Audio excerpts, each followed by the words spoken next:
వాడింది. ఈ సినిమా తర్వాత పవన్ కళ్యాణ్ ప్రయోగానికి తెరతీశాడు. తన కోసం ఒకతను సిద్ధం చేసుకుని రేణు దేశాయ్‌ని హీరోయిన్‌గా పెట్టి 'జానీ' అనే సినిమాని మొదలుపెట్టాడు. ఈ సినిమాకి పవన్ కళ్యాణ్ దర్శకత్వం వహించగా అల్లు అరవింద్ నిర్మాతగా వ్యవహరించాడు. కానీ 'జానీ' అభిమానుల్ని భారీగానే నిరాశపరిచింది. 2004లో వీరశంకర్ బైర్రెడ్డి దర్శకత్వంలో 'గుడుంబ శంకర్' మొదలైంది. ఈ సినిమా షూటింగ్ సమయంలోనే పవన్‌కి, రేణు దేశాయ్‌కి కొడుకు అకిరానందన్ జన్మించాడు. 2004 సెప్టెంబర్ నెలలో విడుదలైన ఈ సినిమా కూడా అభిమానుల్ని భారీగానే నిరాశపరిచింది.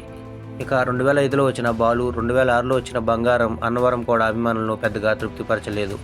అదే సమయంలో 'శంకర్దాదా ఎంబీబీఎస్'లో ఒక అతిథి పాత్రలో నటించి మెగా అభిమానుల్ని పలకరించాడు.